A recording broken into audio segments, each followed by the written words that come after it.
وہ 5 موقع کون سے ہیں جہاں پر کسی بھی حالت میں عورت کو اکیلا نہیں چھوڑنا چاہیے، اس کا ضرور ساتھ دینا چاہیے۔ میرے بھائیوں، آج بہت سے لوگ لاکھوں روپے کا جانور خریدتے ہیں، بڑے بڑے اونٹ ذبح کرتے ہیں، پورے محلے کو اپنی قربانی دکھاتے ہیں، لیکن انہیں یہ خبر ہی نہیں ہوتی کہ ان کے اپنے گھر کے اندر ایک ایسا دل بیٹھا ہے جو خاموشی سے ٹوٹ رہا ہے، رو رہا ہے اور تنہائی کے اندر سسک رہا ہے۔ ایک طرف جانور کا خون بہ رہا ہوتا ہے، دوسری طرف عورت کی آنکھوں سے آنسو بہ رہے ہوتے ہیں، ایک طرف زبان پر تکبیر ہوتی ہے، دوسری طرف گھر کے اندر کسی کا دل تنہائی سے مر رہا ہوتا ہے۔ میرے بھائیوں، آج کتنے ہی گھر صرف اس لیے ٹوٹ رہے ہیں کیونکہ عورت تنہائی میں روتی رہتی ہے اور شوہر کو خبر تک نہیں ہوتی۔ کتنی عورتیں رات بھر جاگتی رہتی ہیں، دل میں 1000 دکھ چھپائے رکھتی ہیں مگر زبان سے کچھ نہیں کہتی، اور پھر یہی لوگ حیران ہوتے ہیں کہ ہمارے گھروں سے سکون کیوں اٹھ گیا ہے، برکت کیوں ختم ہو گئی ہے، محبت کیوں مر گئی ہے۔ یاد رکھو، اللہ تعالیٰ ظلم کو پسند نہیں کرتا، اور کسی دل کو تنہائی میں توڑ دینا بھی ایک ظلم ہوتا ہے۔ اس لیے میرے بھائیوں، آج کے بیان کو آخر تک ضرور سنیں، توجہ کے ساتھ سنیں، کیونکہ آج ہم ان 5 موقعوں کی بات کریں گے جہاں عورت کو اکیلا چھوڑ دینا ایک بہت بڑا گناہ ہے، ایک ایسا گناہ جو کسی بھی عبادت کو قبول نہیں ہونے دیتا۔ میرے بھائیوں، آج کے دور میں بہت سے مرد یہ سمجھتے ہیں کہ عورت کو صرف روٹی، کپڑا اور مکان دے دینا کافی ہے، حالانکہ عورت کو سب سے زیادہ ضرورت ساتھ کی ہوتی ہے، احساس کی ہوتی ہے، اس ایک جملے کی ہوتی ہے جو اس کے دل کو سہارا دے سکے۔ بعض عورتیں ساری رات جاگتی رہتی ہیں صرف اس انتظار میں کہ شاید آج اس کا شوہر اسے محبت کے 2 لفظ بول دے، مگر جب ہر طرف خاموشی ملتی ہے تو عورت کا دل ہمیشہ کے لیے آہستہ آہستہ پتھر بننے لگتا ہے۔ یہی وہ لمحہ ہوتا ہے جہاں سے گھروں کی تباہی شروع ہو جاتی ہے۔ میرے بھائیوں، اب بات کرتے ہیں کہ آخر وہ 5 موقع کون سے ہیں جن موقعوں پر اگر بیوی کو اکیلا چھوڑ دیا جائے، تنہا چھوڑ دیا جائے، تو انسان کی کوئی بھی عبادت، کوئی بھی نیکی قبول نہیں ہوتی، نہ نماز قبول ہوتی ہے، نہ روزہ، نہ حج، نہ زکوٰۃ، یہاں تک کہ اس انسان کی قربانی جیسی عبادت بھی قبول نہیں ہوتی۔ میرے بھائیوں، بعض گناہ ایسے ہوتے ہیں جو خاموشی کے ساتھ انسان کی عبادتوں کو کھا جاتے ہیں۔ انسان سمجھتا رہتا ہے کہ میں بہت نیک ہوں، مگر اس کے اعمال آہستہ آہستہ کھوکھلے ہوتے جا رہے ہوتے ہیں۔ چہرے پر دینداری ہوتی ہے مگر دل کے اندر بے حسی ہوتی ہے۔ میرے بھائیوں، آگے قربانی آ رہی ہے، اس لیے میں آپ لوگوں سے گزارش کرتی ہوں کہ یہ بیان مکمل سنیں، قربانی سے پہلے ہی یہ بیان سن لیں، کہیں ایسا نہ ہو آپ بھی ان لوگوں میں کھڑے ہو جائیں جن کی قربانی رد کر دی جائے گی، کیونکہ یاد رکھو، اللہ تعالیٰ صرف جانور کا گوشت نہیں دیکھتا، اللہ انسان کے دل کا حال بھی دیکھتا ہے، نیت بھی دیکھتا ہے۔ یہ سب کچھ بتانے سے پہلے میں آپ کو قربانی کے بارے میں بتاتی ہوں کہ آخر یہ قربانی ہے کیا۔ میرے بھائیوں، اب میں آپ کو بتاتی ہوں کہ آخر یہ قربانی ہے کیا۔ میرے محترم بھائیوں، قربانی صرف جانور ذبح کرنے کا نام نہیں ہے، قربانی اصل میں اپنے نفس کو اللہ کے سامنے جھکانے کا نام ہے، اپنی سب سے پیاری چیز اللہ کے حکم پر چھوڑ دینے کا نام ہے۔ کہتے ہیں سب سے پہلی قربانی حضرت آدم علیہ السلام کے بیٹوں حابیل اور قابیل نے دی تھی۔ دونوں نے اللہ کے حضور اپنی اپنی قربانی پیش کی. ایک نے خلوص کے ساتھ قربانی دی, اس کا دل صاف تھا, نیت پاک تھی, تو اللہ تعالیٰ نے اس کی قربانی فوراً قبول فرما لی. اور دوسرے نے صرف رسم پوری کی, دل میں حسد تھا, نیت خراب تھی, تو اس کی قربانی رد کر دی گئی. میرے بھائیوں, پھر وقت گزرتا گیا اور قربانی کا سب سے بڑا امتحان حضرت ابراہیم علیہ السلام پر آیا. وہ ابراہیم علیہ السلام جنہوں نے بڑھاپے میں بیٹا پایا تھا. حضرت ابراہیم علیہ السلام بے اولاد تھے, آپ کی اولاد نہیں ہو پا رہی تھی, حالانکہ مال و دولت اللہ نے بہت کچھ دے رکھا تھا. مال بھی تھا, دولت بھی تھی, نوکر بھی تھے, غلام بھی تھی, عزت بھی تھی, گھر میں کھانے پینے کی ہر چیز موجود تھی, لیکن ایک اولاد نہیں تھی. اور میرے بھائیوں, آپ جانتے ہیں کہ جب انسان کے پاس سب کچھ ہو لیکن اولاد نہ ہو تو دل کے اندر ایک عجیب سی ویرانی رہتی ہے. محل بھی خالی لگنے لگتے ہیں, دولت بھی ادھوری لگتی ہے, اور انسان راتوں کو اٹھ اٹھ کر اللہ سے دعائیں کرتا ہے کہ یا اللہ, میرے بعد میرا نام لینے والا کون ہوگا, میرے گھر کے چراغ کو جلانے والا کون ہوگا. میرے بھائیوں, ہمارے معاشرے میں تو آج بھی لوگ طرح طرح کی باتیں کرتے ہیں. اگر کسی کے ہاں اولاد نہ ہو تو لوگ فوراً کہنا شروع کر دیتے ہیں کہ شاید اللہ اس سے ناراض ہے, اگر اللہ راضی ہوتا تو اولاد ضرور دیتا. اور نبیوں پر تو باتیں اور بھی زیادہ ہوتی تھیں. نبیوں کے مخالفین بھی تو بہت زیادہ ہوتے تھے, دشمن بھی بہت ہوتے تھے, تانے دینے والے بھی بہت لوگ ہوتے تھے. تو حضرت ابراہیم علیہ السلام پر بھی لوگ طرح طرح کی باتیں کرتے ہوں گے. کوئی کہتا ہوگا اتنا مال ہونے کے باوجود اولاد نہیں ہے, کوئی کہتا ہوگا کہ اس کے مرنے کے بعد اس کا مال کہاں جائے گا, مال کا وارث کون ہوگا, کوئی ہنستا ہوگا, کوئی تانے دیتا ہوگا. لیکن میرے بھائیوں, حضرت ابراہیم علیہ السلام نے لوگوں کی باتوں پر نہیں بلکہ اللہ کی رحمت پر یقین رکھا. آپ راتوں کو اٹھ اٹھ کر اللہ کے سامنے ہاتھ پھیلاتے تھے, دعائیں کرتے تھے, آنکھوں سے آنسو بہاتے تھے. دل کے اندر ایک ہی خواہش تھی کہ یا اللہ, مجھے ایک نیک اولاد عطا فرما دے. اور یاد رکھو, اللہ کے نبیوں کی دعائیں کبھی رد نہیں ہوتی. دیر ضرور ہوتی ہے لیکن اللہ کے خزانے میں اندھیر نہیں ہوتی. ایک دن ایسا آیا کہ آپ کی تمام دعائیں ایک ہی بار میں قبول ہو گئیں. آپ کی اپنی بیوی سے آپ کا ملاپ ہوا اور یہ ملاپ باعث برکت تھا. اللہ تعالیٰ نے حضرت ابراہیم علیہ السلام کو اولاد کی خوشخبری سنائی. آپ کی بیوی حاملہ ہوئی اور حضرت ابراہیم علیہ السلام بہت زیادہ خوش تھے کہ میرے گھر میں میری اولاد آ رہی ہے. میرے بھائیوں, جس انسان نے برسوں تک تنہائی دیکھی ہو اس کے لیے اولاد کی خبر صرف خوشخبری نہیں ہوتی, وہ تو مردہ دل میں نئی جان ڈال دیتی ہے. گھر کے کمرے بدلنے لگتے ہیں, دعاؤں کے انداز بھی بدلنے لگتے ہیں اور آنکھوں میں ایک نئی چمک آ جاتی ہے.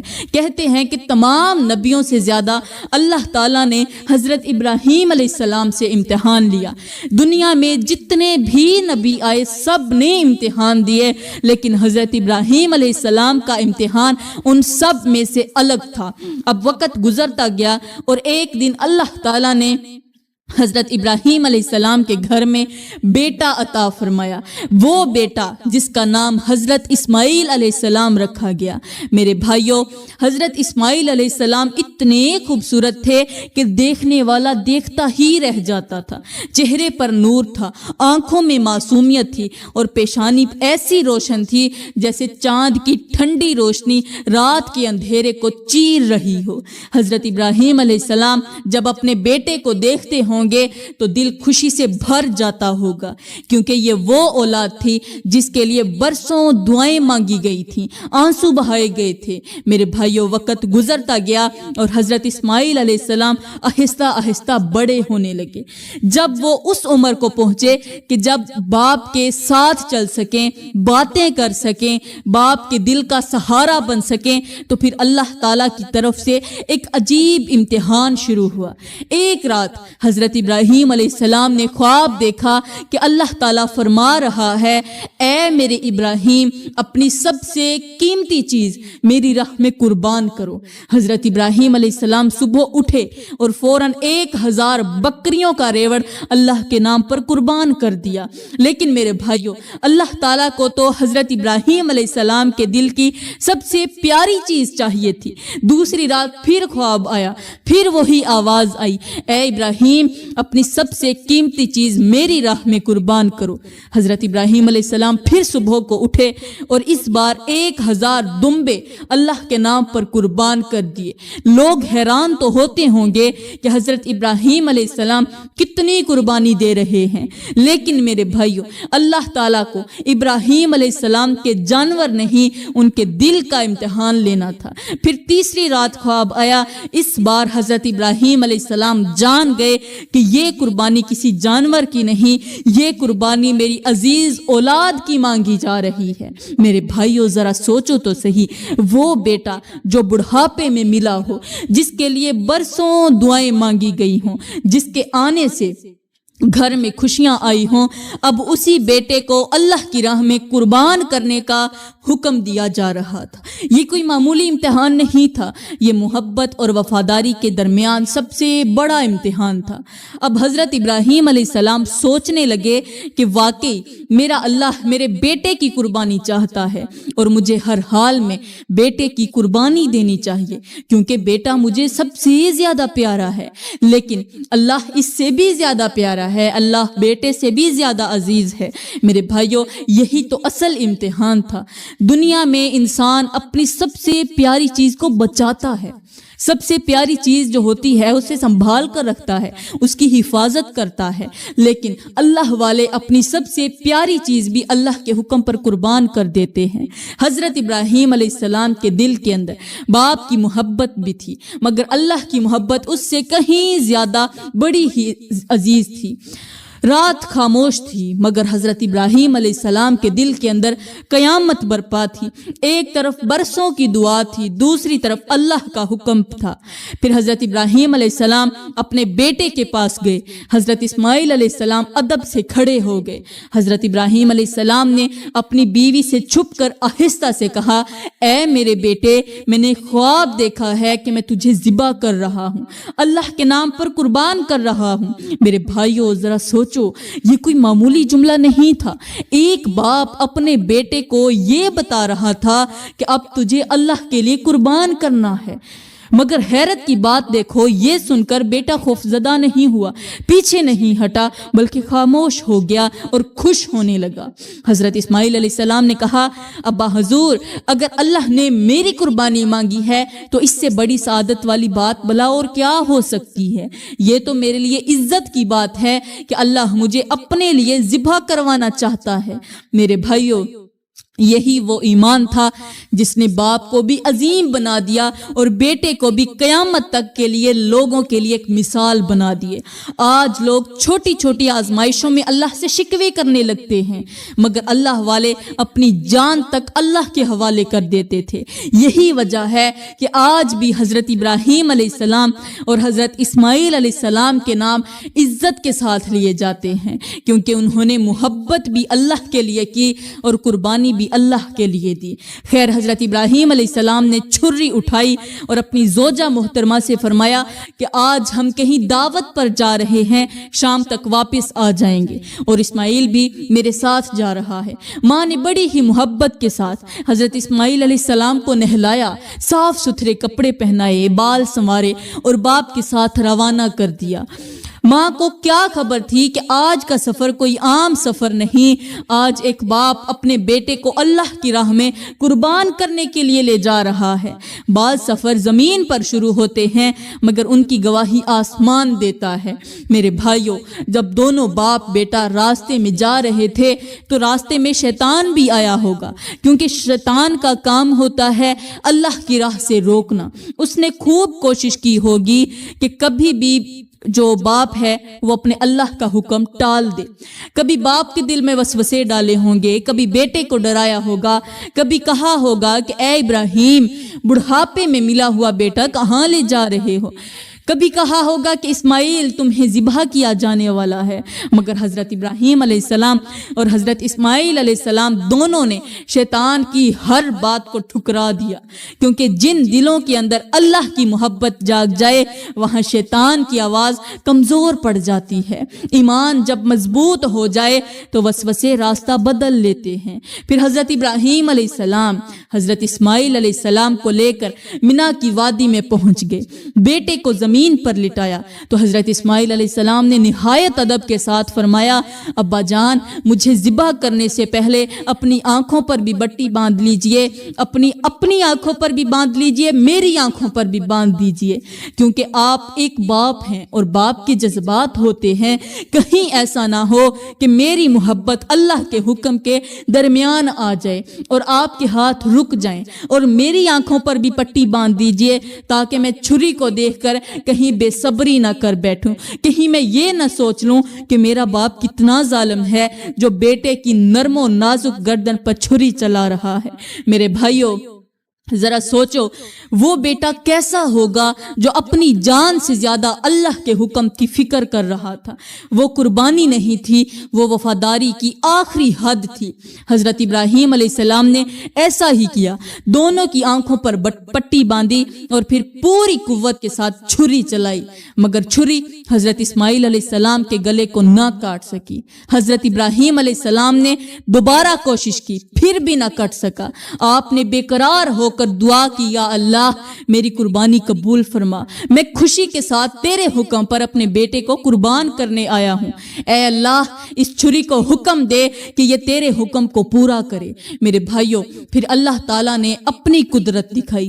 حضرت ابراہیم علیہ السلام نے پوری طاقت کے ساتھ دوبارہ چھری چلائی اور اسی لمحے اللہ تعالیٰ نے حضرت اسماعیل کی جگہ آسمان سے ایک عظیم مینڈھا بھیج دیا۔ حضرت ابراہیم علیہ السلام کو یقین ہو گیا کہ میرا بیٹا قربان ہو چکا ہے۔ آپ نے اللہ کا لاکھ لاکھ شکر ادا کیا، مگر جب آنکھوں سے پٹی ہٹائی تو دیکھا کہ حضرت اسماعیل علیہ السلام زندہ کھڑے ہیں اور ان کی جگہ ایک مینڈھا ذبح ہو چکا ہے۔ اسی وقت آسمان سے آواز آئی، اے ابراہیم تم نے اپنا خواب سچا کر دکھایا، تم نے اپنی وفاداری ثابت کر دی۔ میرے بھائیوں اس دن اللہ تعالیٰ نے قیامت تک آنے والوں کو یہ سبق دے دیا کہ قربانی صرف جانور ذبح کرنے کا نام نہیں، قربانی اپنے نفس کو، اپنی محبت کو اور اپنی سب سے پیاری چیز کو اللہ کے حکم کے سامنے جھکا دینے کا نام ہے۔ میرے محترم بھائیوں اور میری بہنوں، اب بات کرتے ہیں کہ آخر وہ کون سے 5 موقع ہیں جن موقعوں پر بیوی کا ساتھ ضرور دینا چاہیے۔ اگر نہیں دو گے تو یاد رکھنا تمہاری عبادتوں سے برکت اٹھنے لگے گی، سکون ختم ہونے لگے گا۔ پہلا موقع وہ ہوتا ہے جب بیوی بیمار ہو، کسی درد میں مبتلا ہو، کسی تکلیف میں مبتلا ہو۔ میرے بھائیوں اس وقت شوہر کا ایک ہی جملہ بیوی کی آدھی بیماری ختم کر دیتا ہے۔ وہ جملہ یہ ہے کہ اے میری بیوی میں تمہارے ساتھ ہوں، تمہیں کچھ نہیں ہوگا، میں تمہیں کچھ نہیں ہونے دوں گا۔ میرے بھائیوں عورت دوا سے پہلے احساس ڈھونڈتی ہے۔ عورت کو بیماری سے زیادہ شوہر کی بے رخی مارتی ہے۔ بعض عورتیں درد سے نہیں ٹوٹتی، شوہر کی خاموشی سے ٹوٹ جاتی ہیں۔ یہی وہ وقت ہوتا ہے جہاں عورت دل کے اندر فیصلہ کرتی ہے کہ میرا شوہر واقعی میرا اپنا ہے یا صرف نام کا اپنا ہے۔ اب میں آپ کو بتاتی ہوں دوسرا موقع کون سا ہے۔ دوسرا موقع وہ ہوتا ہے جب لوگ بیوی پر ناجائز الزام لگا رہے ہوں، اس کی عزت پر باتیں کر رہے ہوں، اس کے کردار پر انگلیاں اٹھا رہے ہوں۔ اس وقت ایک عورت کو کسی ایسے شخص کی اشد ضرورت ہوتی ہے جو اس کے ساتھ کھڑا ہو، اس کا حوصلہ بنے اور دنیا کے سامنے یہ کہے کہ مجھے اپنی بیوی پر یقین ہے۔ کیونکہ میرے بھائیوں عورت الزام سے کم اپنے شوہر کی خاموشی سے زیادہ مرتی ہے۔ آج بہت سے مرد ایسے ہیں جن کی عورتوں پر اگر کوئی الزام لگائے تو وہ الزام لگانے والوں کے ساتھ ہی کھڑے ہو جاتے ہیں، اپنی بیوی کا ساتھ ہی نہیں دیتے۔ یہی وجہ ہے کہ ان کے گھر تباہ ہو جاتے ہیں، عورت دل سے دور ہو جاتی ہے اور پھر وہی مرد کہتے پھرتے ہیں کہ پتہ نہیں ہمارے گھر سے سکون کیوں ختم ہو گیا ہے۔ یاد رکھو عورت اس مرد کو کبھی نہیں بھولتی جو جو پوری دنیا کے خلاف جا کر بھی اس کا ساتھ دے۔ اب میں آپ کو بتاؤں گی تیسرا موقع کون سا ہے۔ تیسرا موقع وہ ہوتا ہے جب بیوی اپنے ماں باپ کو یاد کر کے رو رہی ہو۔ میرے بھائیوں، عورت شادی کے بعد صرف گھر نہیں بدلتی، وہ اپنی پوری دنیا چھوڑ دیتی ہے، اپنا باپ چھوڑتی ہے، اپنی ماں چھوڑتی ہے، اپنا بچپن چھوڑتی ہے اور ایک اجنبی مرد کے ساتھ زندگی گزارنے آ جاتی ہے۔ ایسے وقت میں اگر شوہر ہی اس کو اکیلا چھوڑ دے تو عورت اندر سے پتھر بننے لگتی ہے۔ بعض عورتیں ہنستی بہت ہیں مگر ان کے دل روز روتے ہیں۔ چوتھا موقع وہ ہوتا ہے جب بیوی حمل کی حالت میں ہو یا بچے کی پیدائش کے بعد کمزور ہو۔ میرے بھائیوں، یہی وہ وقت ہوتا ہے جہاں عورت موت اور زندگی کے درمیان کھڑی ہوتی ہے۔